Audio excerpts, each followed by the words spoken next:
horta waa kuma Cabdifataax Kismaayo. Cabdifataax Kismaayo waa kan idin hor fadhiya. Runtii anugu ganacsiga halkan kama bilaabin. Markii aan ahaa fasalka 6aad waxbaan iibinayay.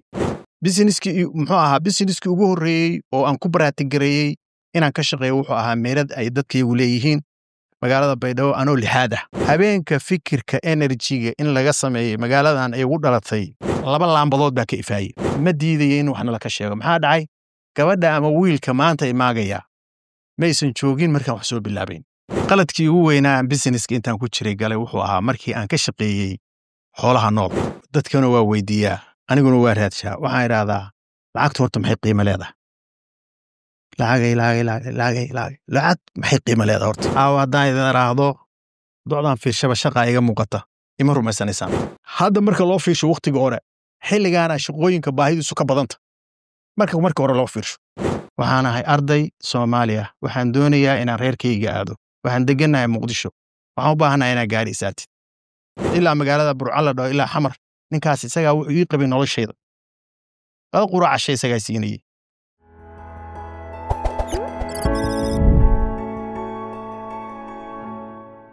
kusoo dhawaada xalqadii tobnaad ee madasha bay fikiraan kulankan waxaa ku casuuman Cabdifataax Kismaayo oo ganacsada Soomaaliyeed sidoo kalena ah hal abuur iyo sidoo kale maalgeliye kusoo dhaw Xaaji Cabdifataax Kismaayo madasha bay fikiraan bismillaahir rahmaanir rahiim waa dhawahay assalaamu calaykum waraxmatullaahi dhamaantiin bilowgaba waxaan ku bilaabi doonaa oo kuma Cabdifataax Kismaayo ka waran xilligaagii barbaarineed iyo waxbarasho dib xusuus noo geli bismillaahir rahmaanir rahiim horta waa kuma Cabdifataax Kismaayo. Cabdifataax Kismaayo waa kan idin hor fadhiya. Waxaan ku dhashay baadiyaha magaalada Garowe. Waxaan ku barbaaray barashadaydii dugsigii hoose dhexe magaalada Baydhabo. Dugsigii sare waxaan kaga baxay Burco oo burburkii sanadkii ugu dambeeyay uu qabsaday. Waxaan ku dhamaystirtay Muqdisho. Xilligii dawladdii Maxamed Siyaad Bare waxaa jirtay ardayga markuu secondary-ga ka baxo waxaa la geyn jiray shaqadii qaranka. Positionkii shaqada qaranka aan aadi lahayn dawladdii baa waxay noo samaysay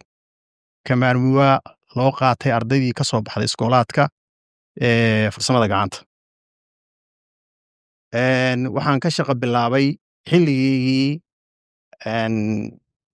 aan gali lahaa shaqadii qaranka waxaan u shaqo bilaabay dawladdii Maxamed Siyaad Bare xilligaa jirtay wakaaladii xoog korontada ummadda Soomaaliyeed eeneeya waxaan ka shaqayn jiray meesha hadda Turkiga base u ah oo shad ku taalay oo magaalada korontada laga sii jiray. Waxaan ahayn bishii Janaayo March ardaydii imtixaanka jaamacadda gali lahaa oo waxaan u lahaa xaq inaan anigoo dawladda u shaqaynaya markuu waqtigeyga gaara aan la fadhiisto. Kadibna dalkii Soomaaliya ayaa burburay. Kadib waxaan imi waddankan sidii lagu yimi waxay noqonaysaa topic dheer. Halkan baan ganacsi iyo qorshaha caawa loo baahan yahay ka bilaabay. Jaamacadda BSU ardaydii lagu furay baan ka mid ahaa markii jaamacadda laga dhigay inta magiciisiga ka wareegtay. Wahalu majara intii ka dambeeyayna orod baan ku jiray. Soo dhaw. Inta aanan u gudbin ganacsiyada waxaa jirta sheeko aad u saameyn badnayd oo labadeena maraan isku wareysanay oo la xiriirtay inta ku jirtay wayahayga waxbarasho safarkaaga Burco arabna dib noogu celisid halkaas oo waa noogu soo xirtay faqsidaadii barbaarineed iyo runtii wixii aad maadaama nasiib u yeelatay dadkii dawladda dhexe xilligeedii noolaa ahayd waxaan rabaa sheekadaas inaad ka soo koobto dib noogu celisid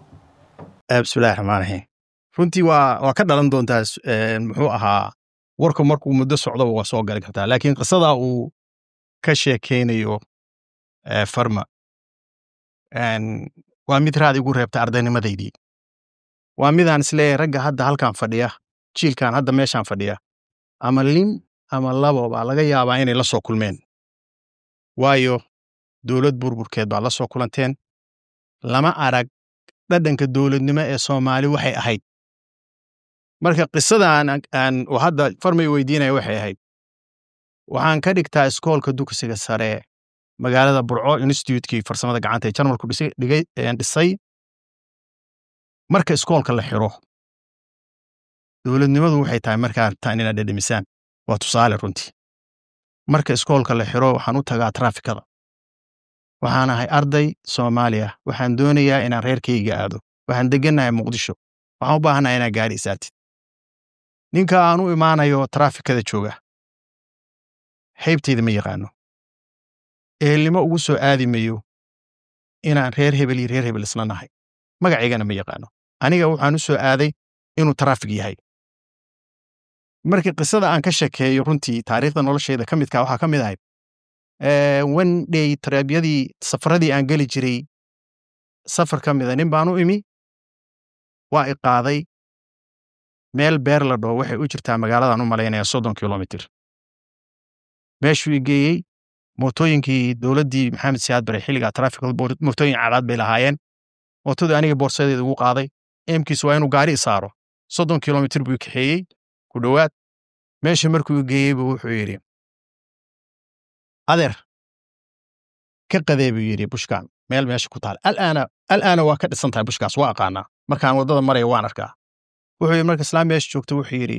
waxaad samaysaa ardaygaas wuxuu cuna sii waryaa hilib cun aniga markaa waxaad maanta dareemi kartaan anigu ma dareemin anigu waxaan u arkayey in shaqadiisa gudanaya nin dowladdiisa hoos joogayna ahay laakiin maanta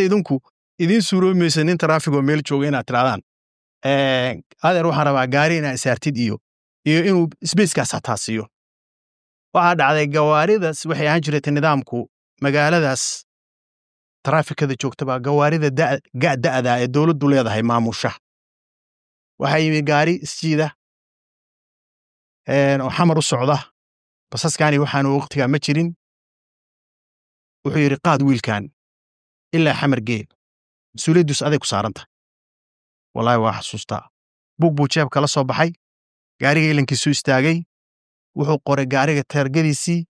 wuxuu qoray ninka magaciisa darawalka ahaa wuxuu qoray aniga magacaygii ninka halkaa iga qaaday ima oran yaa tahay magacaa reerkee tahay midna ima weydiin codka wuxuu lahaa reer koonfureed marka Soomaalida maanta la fiirsho anigu laftigiisa hadda magaciisa garan mayo yaaleyta maanta haddaan arki lahaa ama aqoon lahaa ilaa halkan ilaa magaalada Burco la dhaho ilaa xamar ninkaas isagaa wuxuu ii qabay noloshayda qada quraac cashay isagaa siinayay wuxuu yidhi adeer markaad daashidna sariirta dambe ma aqaanin arkeen sijiyadu sariir dambe leeyahay markaad daashidna halkan seexo markii kalena kursigan ku soo fadhiso dareenka dowladnimadu wuxuu wax igu siinayay wuxuu supportiga aan u haysta waxay ahayd in markaas uu arkayay ubaxii soo socday oo mustaqbalka dalkan lahaa marka qabkaas waa qab runtiidan dhaafay loona baahan yahay inay ma fikiraantan aad kaga fikirtaan mustaqbalka sidee u dhici kartaa dowladda quruxda badan ee laga sheekeeyo inaad ama jiilkiinaan ama jiilkeedan ka dambeeya ay la kulmaan waa mahadsantiin waxaan rabaa inaan toos u guda galno qaybta la xiriirta safarkaaga ganacsiga ganacsigaaga ugu horreeyey muxuu ahaa sidee bay suurtagal kuugu noqotay inaad bilowdo adigoo ku noolaa xilli fursaduhu ay jireen aad u yaraayeen burburna lagu jiray deegaankana la dareemi karo runtii in waxyaabo tiro badan aysan ka helin xilligii hore sidee kuugu suurta gashay bismillahi raxmaan raxiim runtii anugu ganacsiga halkan kama bilaabin markii aan ahaa fasalka 6aad waxbaan iibinayay dugsiga sare markii aan ka baxay maya form 4kaygii marna waxaan ahaa arday baan ahaa galaaska aadaya kelinka dambena waxaan aadayay meel bacadla aan leenahay businesskii ugu horreeyey oo aan ku baraatigareeyey inaan ka shaqeeyo wuxuu ahaa meelad ay dadkaygu leeyihiin magaalada Baydhabo anoo 6aad 7 meelahaasaan ahaa barabiyo laakiin markaan u soo dhaco qodobkaagii ahaa halkan sidee wax uga bilowdeen oo aan moodid questionku inuu taas targetkeeda yahay runtii anigu ma ahayn horta dadka hamigoodu ku weyn yahay inay dalka ka baxaan dadku markay soo qaxeen qof walba waxbaa qorshiisa ku jiray aad baan waxaan u aaminsanaa dalka waxaa kaloo igu jirtay fikrad hami badan appetite badan aan u hayo inaan business sameeyo oo dalkan wax ka bilaabo farma haddaan kuu sheego muxuu ahaa income-kii kuugu horreeyey oo gacantaada soo galay si aad business u bilowda caaw dadkan way la yaabayaan kuway dhegaysanayeen waa la yaabayaan $360 bay ahayd wixii ugu horreeyey oo gacanteeda soo galay oo aan business ka bilaabay alxamdulilah maasha allah waxa aan maanta ka shaqaynayo ama shirkadaha ku jiraan ama shakhsiyan meel gooni aan ku leeyahay beeskooda halkaas ka soo bilaabmeen waa run duruufuhu u kala gedisan yahay sidee waagaa waxa ahaayeen maalintaa dimaandigu maanta waa ka badnaa baahida maalintaa jirtay iyo maanta waa dad soo qaxay infrastructure-kan quruxda badan aragtaan uusan jirin dadku ay isdul saaran yihiin mustahliku badan yahay gobollada populationka kusoo qaxay ay ka badan yihiin sidii markii hore u diyaarsanayd seliska dhacaya iibka dhacaya uu ka badnaa runtii inkastoo dee hadda wadankii weynaadayoo ay maaragtay kala fideen businessku systemkaasu ahaa waxaan u bilownay ganacsiga ugu horreeyaan magaaladan garowe ka sameeyey waxay ahayd xalwadda waa ogtii kabacdi meherad baan furnay kabacdi meherada kalaan furnay kabacdina waxaan hadda ka shaqaynayna way sii dhaleen maalinba maalinta kale midba mid buu furay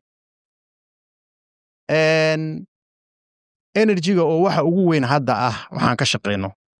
oo gobollada Soomaaliya gaarsiisan Hayl Boosaaso bartender aan ka nahay Muqdisho Kismaayo iyo Garowe wuxuu ahaa mowduuca ugu weyn oo runtii waqtigeygii cimriga aan geliyey mar walbana waxaa la joogay tallaabo iyo tabarteed magaaladan waxaan nimi markii ay fikradda dhalanaysay energy-ga magaaladan waxaan nimi iyadoo oo waxaan xasuustaa 3 yaan mar baa waxaa haystay 3 qof 2 nin oo filin shida iyo nin farmasi leh habeenka fikirka energy-ga in laga sameeyo magaaladan ay ugu dhalatay korontada in laga sameeyo ay ugu dhalatay maskaxdeeda waxay ahayd safar baan waxaan ka soo galay Boosaaso waagaa basas baa la soo raaci jiray late time baa magaalada soo galnay waad aragteen magaalada marka laga soo laanta hawada marka laga yimaado habeenkii markaad soo maraysay meesha sare magaalada markaa fiirsid hadda dee waa magaala isu ifaysa laakiin 2 laambadood baa ka ifaayey qarra markaa waxaa u sadab garaysnaa systemkii hore oo dawliga ahaa oo magaaladu si fiican bay u ifaysay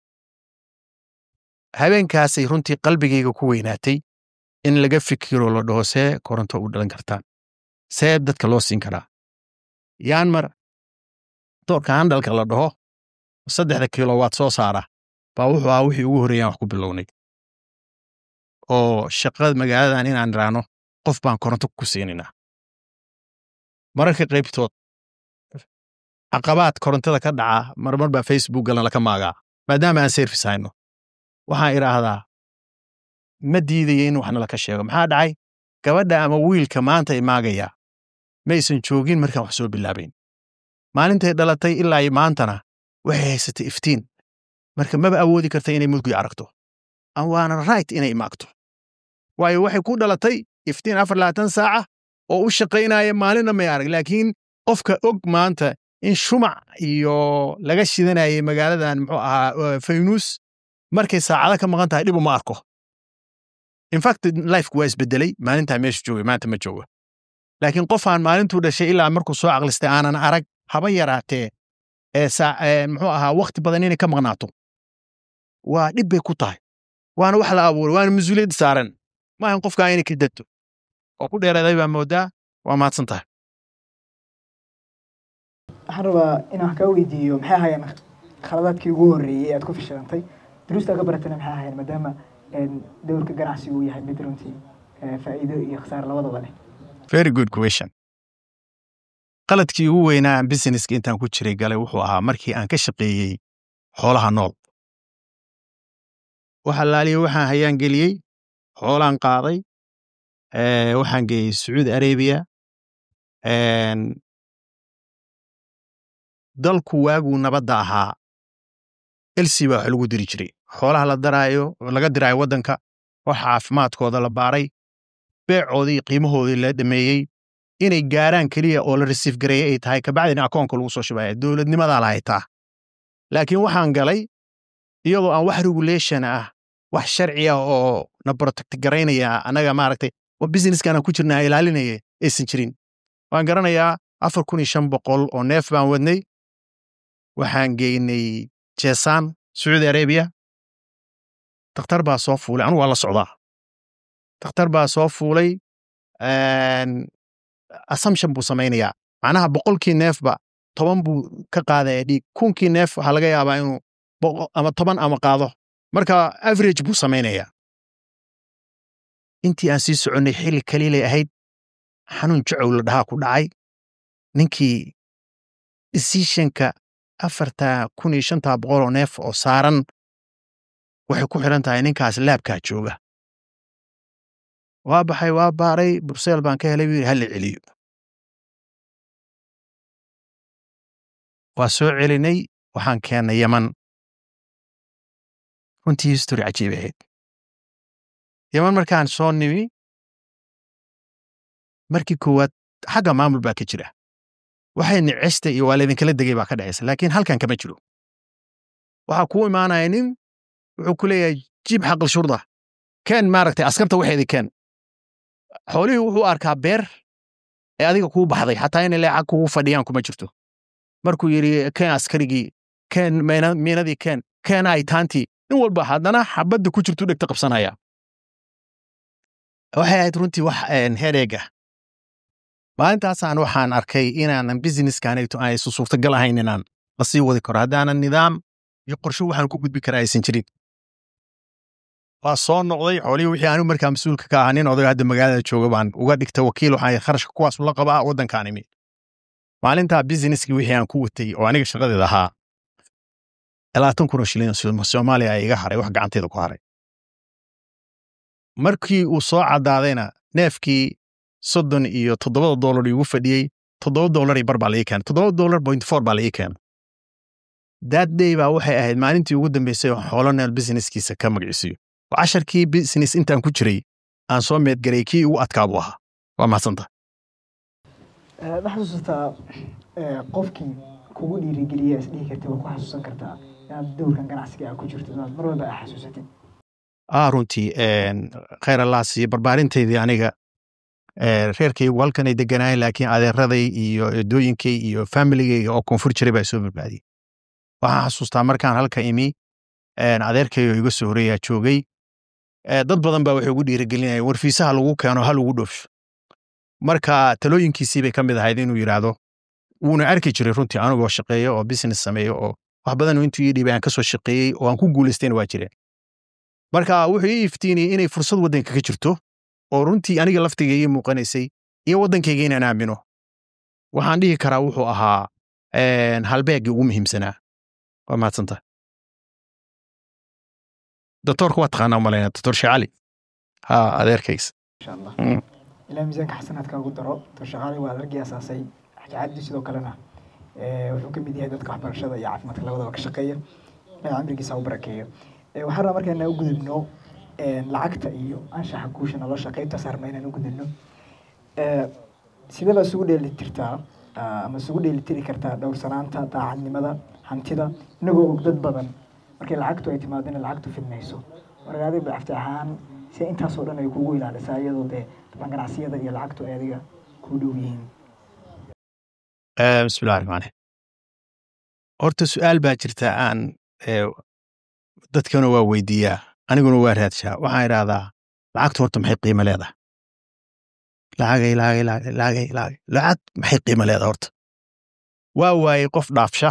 inuu yidhaahdo lacagtu waa inay baahidaada ay kuu dabooshaa wixii ka badan culays bay kugu tahay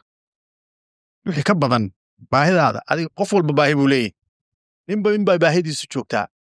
marka qofka baahidiisa waxa u baahdo lacagta uu haystaa inay ku cover garayso baa ugu fiican instead qofku hanti aadka ka badan hayo anigu saasaan aaminsanahay sababtoo ah wuxuu yiri oday reer baadiya xoolo badan haddaadan lahayn buu kunyo iyo wixii kugu dishaa xere weynayn marka waana su'aal sax ah qofka ilaahay ilaaliyaa horta ilaashan waa shayga ugu muhiimsan qofkuna lain shakartum laazidannakum halkaasaa waxay tahay halbeegayga haddii wax alla ku siiyo oo aad ku mahadnaqdid ilaahay waa kuu siyaadinaya laakiin haddii intaad wixii alla ku siiyey aad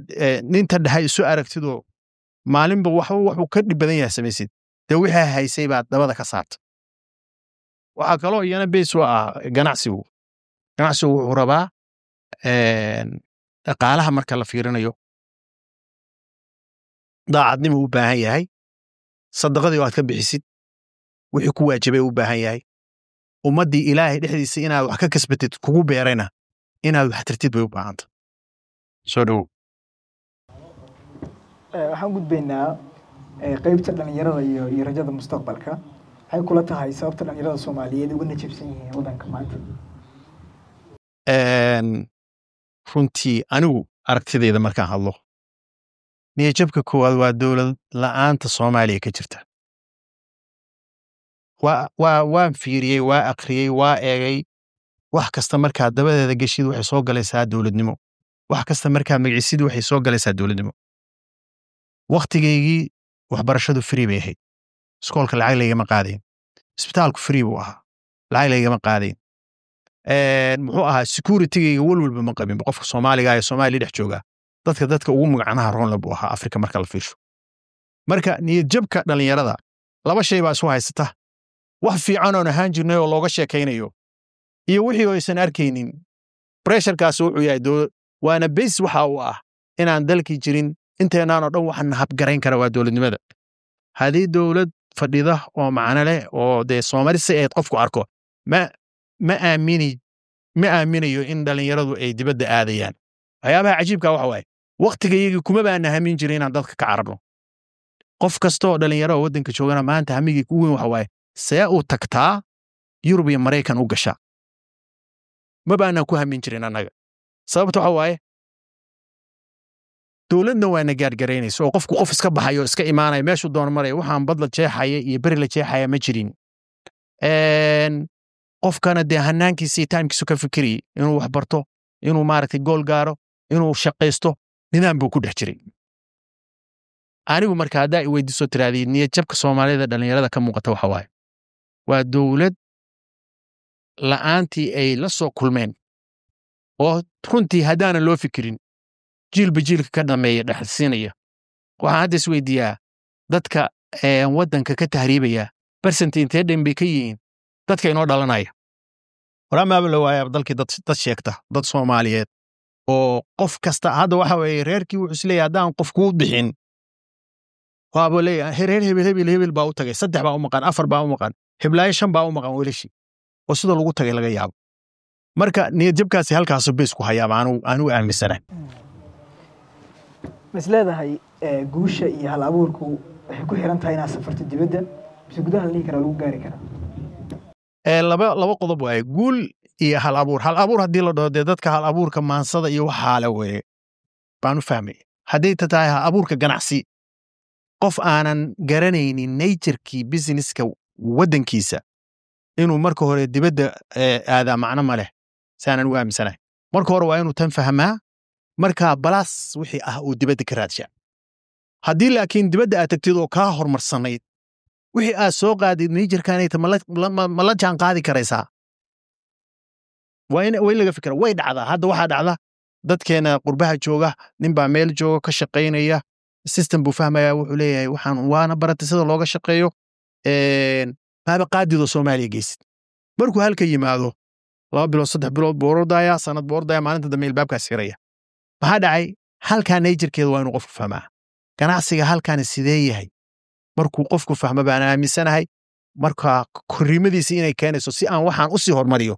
waxaan u baahanahay in aqoon kale iyo teknolojiyad kale iyo wax soo saar kale arko waa maadsanta ka ganacsadahaan si guud iyo khibradahagaas kala duwan maxaa kula talin lahayd dhalinyarada leh hibada ganacsi sidoo kalena fikradaha wanaagsan haya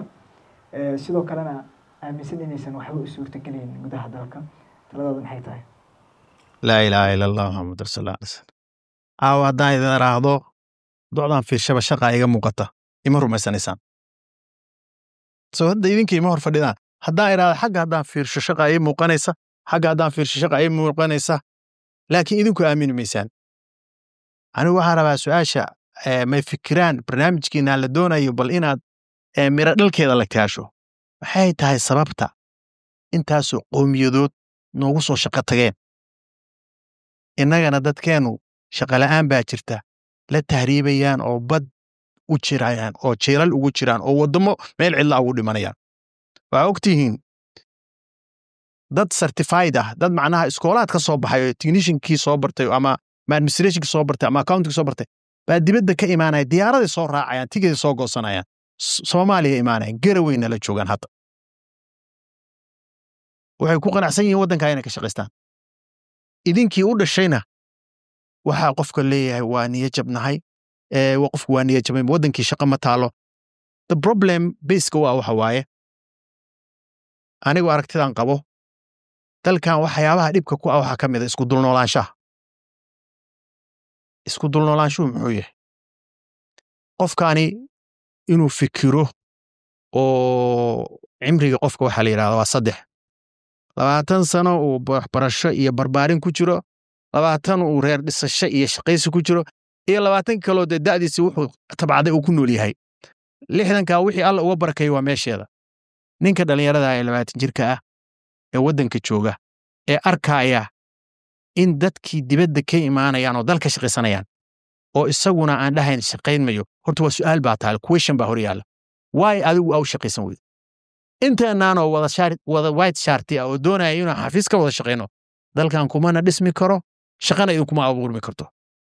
shaqada ugu badan oo waddankan subaxii loo kala lahaa waa waxyaabaha mesela hadda waddankeena constructionka marka la fiirsho dhismaha marka la fiirsho aad buu buumiya u yahay shaqada ugu hor loo magciisiyo hal qof oo hebel dhihiisaan oo ka shaqeeya waa naadir koonfurta Soomaaliya kismaayaan taga anugu gabdhaha laborka ah iska darag kaashiyerka wax qasay wax sameynaya waa gabdho waxa wax saaran oo guryaha aragtay meesha anaga Bangladesh iyo Kenya aan keenayno ka shaqeynaya waa dadkii dalka u dhashay dhalinyaradu marka fikirka ah in waddanka aanan opportunities ka jirin sax maaha see u noolaanaynaa meel ummadi joogto oo ummadi ku nooshahay waxaa ka muuqata fursad laakiin fursaddii baan lagu qanacsanayn waxaan lagu qanacsanayn in laga shaqeeyo hadda markaad fiirisid tusaale ahaan waxaynu leenahay warshadaheena kama shaqeeyaan dadku waxaynu leenahay restaurants kama shaqeeyaan qofku fiiri aniga history aan hayo waxa kamid ah bakery aan lahaa nin waxaan ku yiri meeshan ka shaqeyso wali waxaan ku yiri si aad wax u baratid waxaan ku siinayaa extra payment baan ku siinayaa si inta aad wax baranaysid markii uu joogay 20 casho buu yimid wuxuu inuu nin shaqanin iidir waxaanu kama shaqeyn kara biyo iyo maaragtay bur isku darayo maalintaas ninka hadda waa reer baadiyo jooganiga maalinta ninkii booskiisi tagay 7 ciyaal magaaladan ku dhalay guri buu leeyahay isagaana department dhan haysta kana qaraabaan ahay kana nin wuxuu ahaa shaqo tag oo sidiisa uga shaqaysanay marka anu waxaan leeyahay fikirka inaga waxaan u baahanahay inaan dib isu weydiino hadda idinku dhalinyaradii baa u badantii laakiin aabayaasha iyo hooyooyinka iyo dalka dadka jooga waa inay isweydiiyaan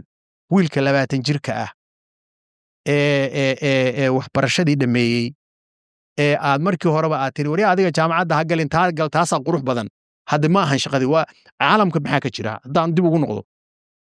qofku fasalka 6 markuu joogo Yurub oo kale aan arkay qofku fasalka 6 markuu joogo wuxuu kala baxayaa 2 wado ama wuxuu aadayaa profession ama jaamacad iyaduna maaha wax choice oo iska doortay waa IQ-ga qofka ardayga eega ah waxa loo diyaarinayaa inuu high school aado jaamacad aado ardayga kale ee arkaan inuu san jaamacadda ku adag tahay marka hore waxa loo sameeyaa in profession loo leexiyo waxa arkaysaa intaasoo shaqo laga shaqeynayo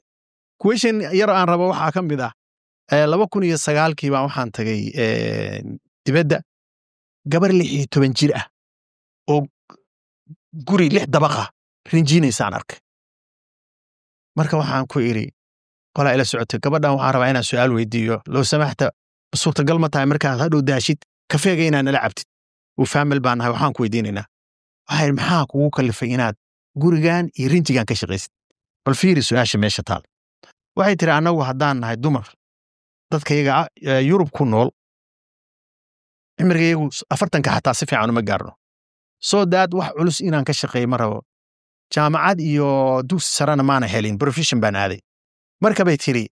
ranjigaan aan wado 10 kiilo ugu culus 10 kiilo is normal waa qaadi karaa bay tiri bal fiirsay u fikirayso waxay tiri waa wax la barto oo aan inta ugu badan waxaan samaynaynaa bursh gabigiisa 2 kiilo waxaan ka cuslayn baan gacanta samaynaynaa hadday noqoto inaan qaadana 10 kiilo ugu culus soo cimrigeyga haddaan shaqadan ka shaqeynaa wax dhib ay u keenay mayso dadku saas u fikriya waxaan moodaa inaan su'aasha ku dheeraaday waa mahadsantahay waxaan rabaa dib inaan noo celisid sidee fursadaha dhalinyaradii hore iyo kuwa maanta u kala duwan yihiin labadaba kula loola jeedaa runtii horta marka la fiirsho hadda fursadaha shaqooyin oo markastoo magaaladu ay sii fido hadda magaaladeena aan ka hadlay markastoo magaaladu sii fido fursadihii shaqaduna waa sii badanayaan hadda marka loo fiirsho waqtiga hore xilligaana shaqooyinka baahidiisu ka badanta marka hore loo fiirsho laakiin waagaa fursadda jirtay waxay waxa abuurku baa sahlanaa oo waxa laga yaabaa qofku inuu maanta is yiraahdo haddaa waxaan gashid shirkad hebel oo kaa weyn baa waxaan ku jirta laakiin ereyga saxda ah macnaha le waxa waaye waxa la yiri haddaad doonaysid inaa waxa success ka gaadhid ha fiirin qofka kaa sarreeya qofku waxa badan fiirsha qofkaas shirkad hebel tawfiiq baa fiirshay oo kale see anigu wax u gadi karaa ideadaas idea socota maaha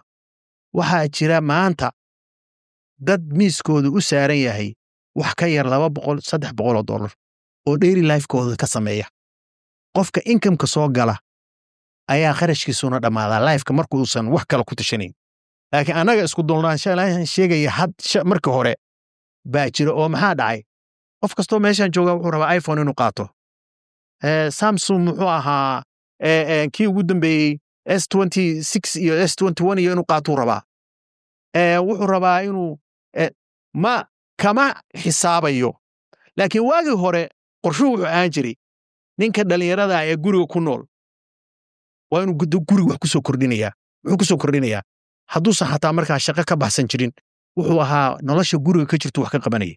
maantana waxaa laga yaabaa inaad guriga ugu timaadid 20 jir saaka ah kaga tagtay oo hadhow ugu soo noqoto isagoo jiifa gabadha kula diriraya maxaa dharka lagu dhaqi waayey cuntadii lagula dirirayo maxaa miiska loo saasa marka anagoo aabbayaala iyo dhashayadu waxaa u baahanahay in may fakeraan inta dib loogu noqdo in la dhaho war sidaan nama qabatee see u noolaan karnaa waa mahadsantahay waxaan rabaa su-aasha dhankaas ugu dambeysay inaan uga baxo hibada iyo in dabcan la curiyo businessyo cusub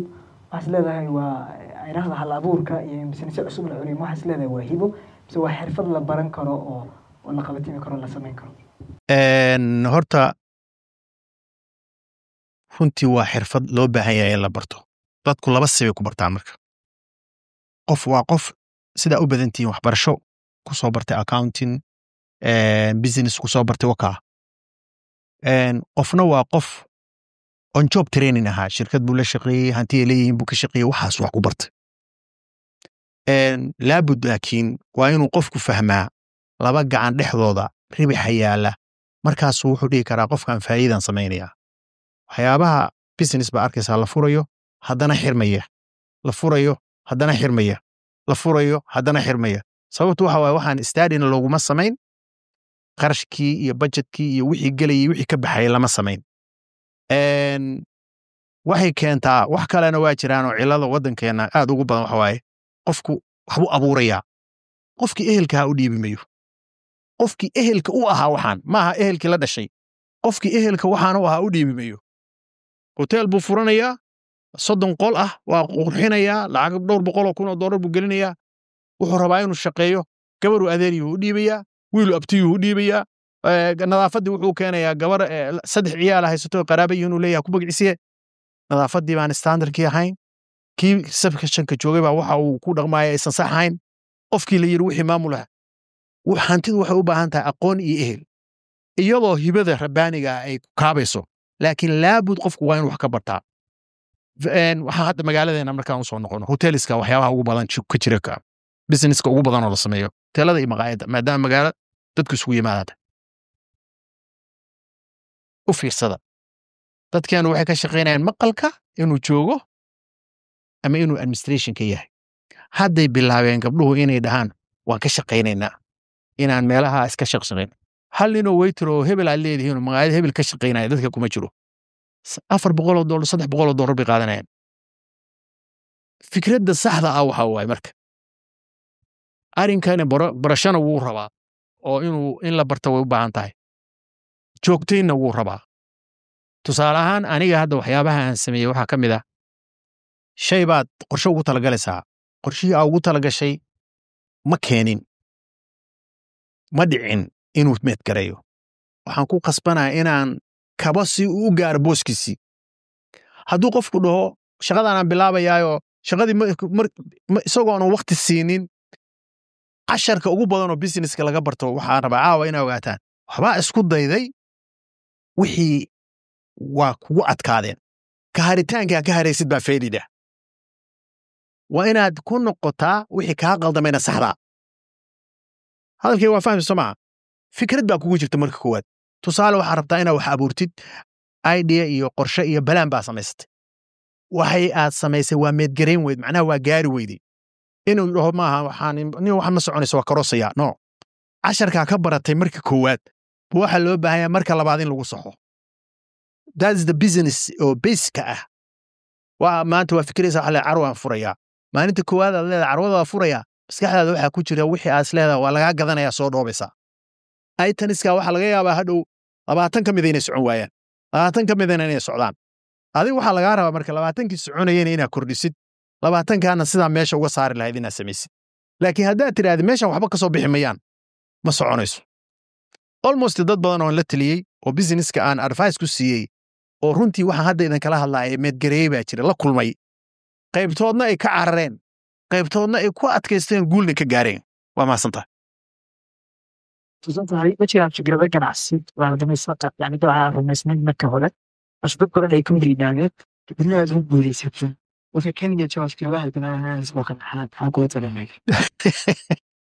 waa maasantahay fikirkan enerjiga markaan bilaabayay rag badan baan ahayn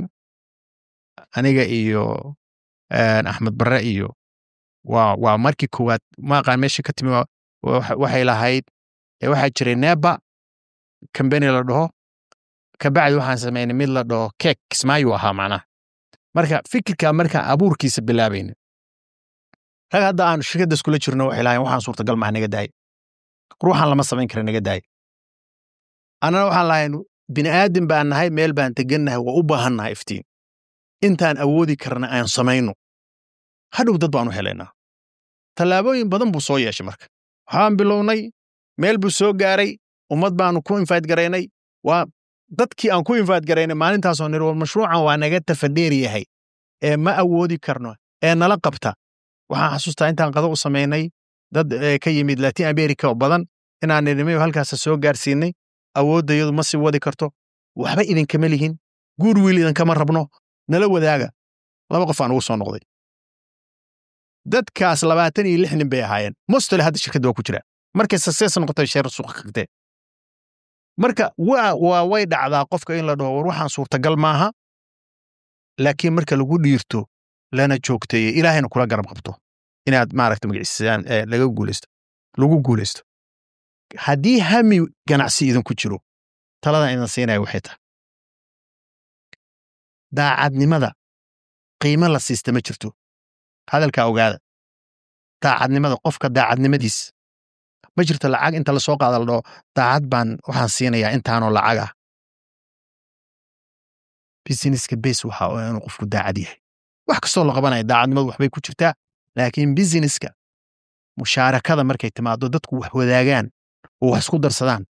wax kasta oo si daacada looga shaqeeyaa waxay gaaraan booskooda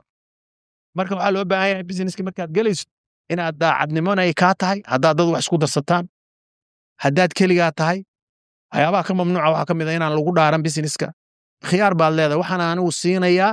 qiimahaasu ii joogaa inaad tiraahdi laakiin qofkan wallahi intaasaan ka soo baxshay xaaraan caleyk looma baahna anu hadda waxaan aaminsanahay marka bosishkaga fiirsho in qofka marka uu business ka shaqayso oo ilaahay ku guuleeyo maba aamini karo wax kale inuu ka shaqeeyo ninbaa wuxuu ugu lahaa maalin dhexaasa anigu dowladdan ka shaqeeyaa buu yidhi maba aamini kara haddaan mishaar ii soo baxin waxaanaa sheegaysid islaan imaan doonto oo dambiil wadato wax iga gadanaysa maba aamini karo wuu yidhi anigu waa inay bishu markay dhammaato akoonkayga wax ku soo dhacaan anna waxaan taagnahay warniyo maba aamini karaba inaan subax walba iraahdo waxaan sugayaa inay ku soo dhacdo muxuu ahaa akoonkayga mishaar intaa dhan marka tala saarshada xaqa businessku leeyahay oo laga bixiyo dadka oo loo dhibriyo waxyaabaha cajiibka waxa waaye business intaa hore ka geshid aad 100% kala soo boodaysid ma jiro markii maalan businessyada yararka marka laga hadlayo marka adigii furatay haddana waqtigaagii gelisay ugu waqtigaaga qiimo lahaa waqtigaaga gelisay isla markaana soo survive garaysay 90% waxay u badan tahay inuu miro dhalo laakiin markaad tiraahdo waa furaa heblow adiga wad anna meel kale aadaya waxbana kama ogi inuu success keena waayo qofkan kostigiisa saaran kii kale docdaada ka furnaana isaga waqtigiisa geliyay iyo kostigiisa geliyay si uu u dhimo muxuu expensiga galay marka laakiin waxaan rabaa inaan cod dheer ku dhaho war dalkani waa irmaan yahay dalkan waa irmaan yahay tusaale yar oo aan maalmahan aad u sheega waxaa ka mid ah waxaynu nahay dad nool meel ku nool haddana sugaya nin dheerigii inay ku noolaadaan maxaan ka wadaa su'aasha nin baa wax beeray wuxuu u baahnaa buu reebtay wixii ka dheeraana waa iib keenay waxaa cunno oo dhan waa nin dheerigii ninkaa baahidiisa intii ahayd isagu waa reebtay waa inaan fikirnaa la nimaannaa see u noolaannaa see innaga wax ula soo baxnaa see wakhtigeenna intuu cimrigu yar yahay looga faa'iidaystaa weliba jiilka dhallinyarada nin yurubta nin dhallinyaraha tahriibe xaggu tagayaa marka ay tahay summer timekabu meel green oo jardiinooyin oo qoraxdii qabatay oo dad ka shaqaysteen dad baa saa u galay musawir isaga soo qaaday ookiyaalo intuu soo gashto hadhowbaa kii dhallinyarada ay galaaska isla fadhiyo u soo dirayaa inagu dhul disarti aan ku noolnahay oo aan cagaar ku badnayn qofkii hamigiisa waa kacay halkaas u jeesanaya kanaan leenahay waa inaan isku daynaa inaan isaga cagaarino wax ka soo saarsano ku noolaano hadday business tahay iyo hadday nolosha kala tahayba waa mahadsantihiin waxaan waxa iga baxay qofku marka uu halabuurka businesska sameeyo bilowga uu yahay inuu isagu waqti geliyo oo dhex joogo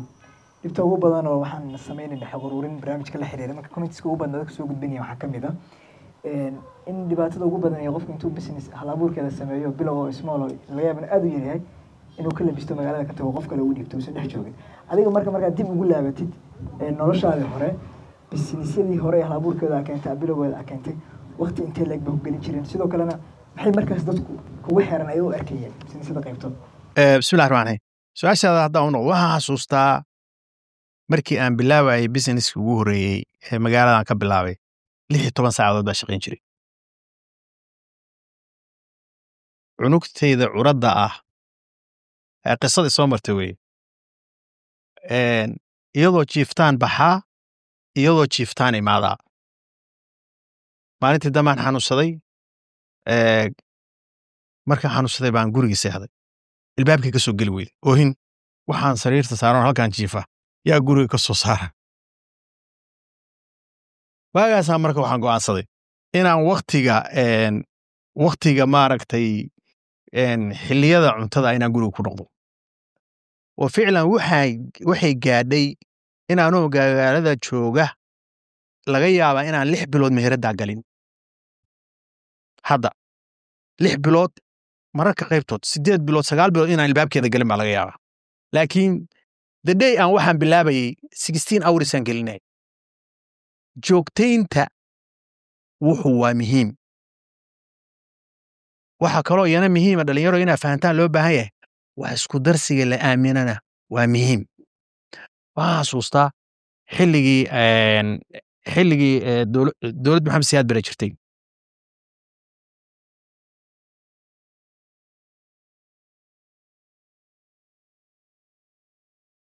waxaan xasuustaa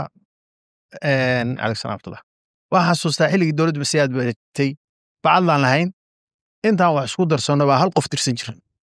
Djibouti baana laga salbalaa garan jiray qofkaas waxaa la sheergarayn jiray kharashkiisa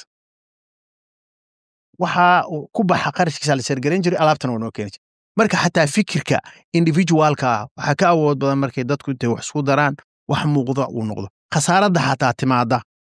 way sheer garaysaa meeshu hal qof hal mar fursadda ka bixi lahaa hadday khasaaro ku keento soo dhow